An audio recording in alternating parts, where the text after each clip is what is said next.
علیہ وسلم کا گھرانہ، یہ بھی ساتھ ہی قرآن پاک کے بیان فرمایا گیا کہ امت کو عطا کیا گیا ہے۔ یہ گھرانہ میرے حضور کا ہے، اور خاندان رسول آج ہمارا موضوع ہے۔ اس خاندان میں جو پہلے آئے، جو بعد میں آئے، سب کے اپنے اپنے شرف ہیں، اپنی اپنی عزتیں ہیں۔ اللہ پاک نے سب کو بہت بلند مقامات عطا فرمائے۔ قرآن مجید میں بھی اس بات کی طرف اشارہ ہے، اور احادیث تو اس پر بے شمار ہیں۔ آج انشاءاللہ ہم مفتی حسان صاحب سے، ہمارے دیگر اسلامی بھائیوں سے، مبلغین سے یہ بات سنیں گے۔ آپ کالز کرتے رہیے گا ہمارے ساتھ، آپ کے ذہن میں کوئی سوال ہو تو کر سکتے ہیں۔ کلام بھی سنائیں گے، نعتیں بھی سنیں گے، پیارے پیارے نبی صلی اللہ علیہ وسلم کے گھرانے کی شان نثر میں بھی ہوگی، نظم میں بھی انشاءاللہ سنتے رہیں گے۔ سحری کا وقت بھی دیکھتے رہیے اور اس کا بھی خیال رکھیے، سحری بھی اچھی اچھی نیتوں سے کرتے جائیے۔ مفتی صاحب، ابتدا میں اگر آپ ہمارے ناظرین کو بتائیں کہ آج کے ٹاپک کا کیا مقصود ہے ہمارا، ہم کیا بتانا چاہ رہے ہیں۔ خاندان رسالت، خاندان رسول سے نارملی اہل بیت اطہار علیہم الرضوان کے بارے میں لوگ سنتے ہیں، تو میرا خیال ہے آج کچھ ایک اور زاویے سے آپ اسی خاندان کی کچھ شرافت، عزت، عظمت بیان فرمائیں گے، اور ہمارے اسلامی بھائی بھی انشاءاللہ بیان فرمائیں گے۔ بسم اللہ الرحمن الرحیم۔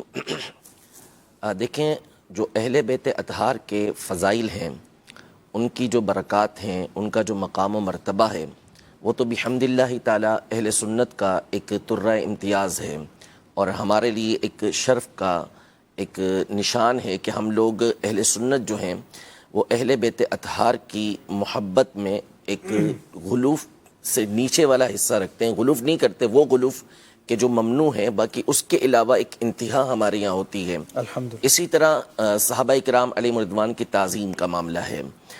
عمومی طور پر ہمارے یہاں جو نبی پاک صلی اللہ تعالی علیہ وآلہ وسلم کے اہل بیت اطہار میں تذکرہ ہوتا ہے، وہ سیدہ کائنات خاتون جنت رضی اللہ تعالی عنہا اور ان کی آل کا تذکرہ عمومی طور پہ کیا جاتا ہے۔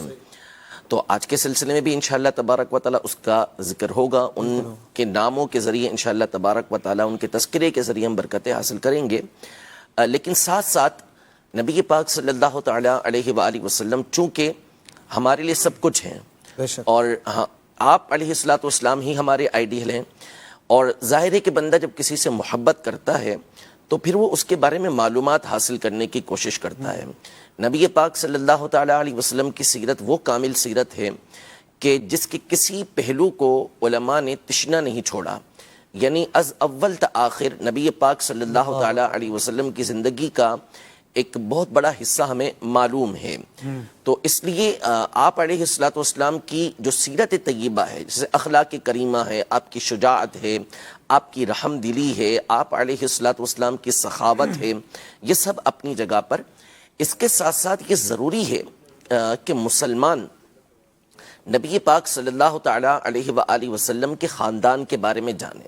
مثال کے طور پر نبی کریم صلی اللہ تعالی علیہ وسلم کے والدین کریمین، نبی کریم صلی اللہ تعالی علیہ وآلہ وسلم کے دادا دادی، نبی پاک صلی اللہ تعالی علیہ وآلہ وسلم کے نانا نانی ہو گئے، نبی پاک صلی اللہ علیہ وسلم کی چچاؤں کی تعداد کتنی تھی، ان کے نام کیا تھے، نبی کریم صلی اللہ علیہ وسلم کی پھوپھیاں کتنی تھیں، ان کے نام کیا تھے، نبی پاک صلی اللہ علیہ وسلم کی ازواج مطہرات کی تعداد، ان کے نام کیا تھے، حضور پاک صلی اللہ علیہ وسلم کی اولاد امجاد، یعنی وہ اولاد کے جن کے اوپر کائنات فخر کرتی ہے، ان کی تعداد کتنی تھی اور ان کے نام کیا تھے۔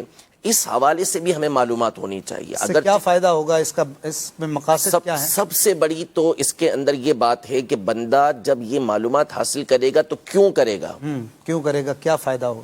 کیوں کرے گا؟ محبت کی وجہ سے۔ محبت کی وجہ سے۔ اور اصل بات ہی یہ ہے کہ نبی پاک صلی اللہ علیہ وسلم کی محبت اس بات کا تقاضا کرتی ہے کہ ہمیں یہ چیزیں معلوم ہو۔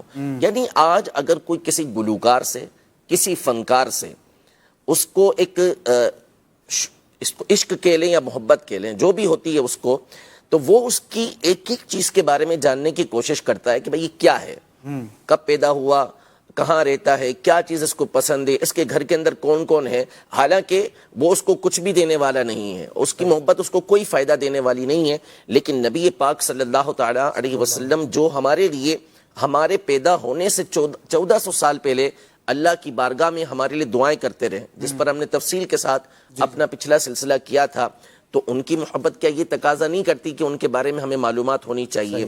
تو یہ محبت ہی اس کا تقاضا کرتی ہے کہ یہ معلومات ہمیں ہو. پھر اس کے بعد چونکہ بنو ہاشم وہ خاندان ہے کہ جس کے فضائل احادیث طیبہ میں موجود ہیں. ان کے بہت سارے افراد کے تذکرے احادیث طیبہ میں قرآن کی آیتوں کے اندر موجود ہیں. تو لہذا ان کے فضائل کو جب جانا جائے گا تو دل کے اندر تحریک پیدا ہوگی کہ ہم ان کے طریقہ کار پر چلیں. جب ان کی فضیلت کو جانیں گے تو ان کی محبت اور ہمارے دل کے اندر بڑھے گی، اور ان کی محبت جتنی بڑھتی چلی جائے گی اتنا ہی فائدہ دیتی چلی جائے گی. تو نبی پاک صلی اللہ علیہ وسلم کے خاندان کے بارے میں جو معلومات ہے وہ ہمیں یہ فائدہ تو بنیادی اعتبار سے دے گی. بنو ہاشم کون ہے؟ بنو ہاشم آپ نے کہا لیکن بتایا نہیں بنو ہاشم سے کیا مراد ہے؟ یہ کیا ہے؟ یہ کوئی گھر ہے، خاندان ہے، قبیلہ ہے، گاؤں ہے، شہر ہے؟ نبی پاک صلی اللہ تعالیٰ علیہ وسلم کے جو پردادا تھے، یعنی حضرت عبد المطلب کے جو والد تھے حضرت ہاشم اچھا رضی اللہ تعالیٰ عنہ، جن کا نام عمر تھا. اچھا. تو یہ جو ان سے جو اولاد چلی ہے وہ ہاشمی کہلاتی ہے. اچھا اچھا. وہی بنو ہاشم کہلاتے ہیں. اور نبی پاک صلی اللہ تعالیٰ علیہ وآلہ وسلم جو تھے وہ بنو ہاشم ہی سے تعلق رکھتے ہیں. یعنی یہ ایک پورا کنبہ ہے، خاندان، پورا کنبہ ہے. اس کے متعلق ہم آج سنیں گے بھی، جانیں گے بھی، اور اسپیشلی والدین نبی صلی اللہ علیہ وآلہ وسلم کی شان اور ان کے حوالے سے بھی آج ہم بہت کچھ سیکھیں گے. بہت امپورٹنٹ یہ پروگرام ہے، تو ہو سکتا ہے کہ آپ آج وہ باتیں بھی سنیں جو کبھی آپ نے نہ سنی ہوں. آپ نے ہمارے ساتھ رہنا ہے.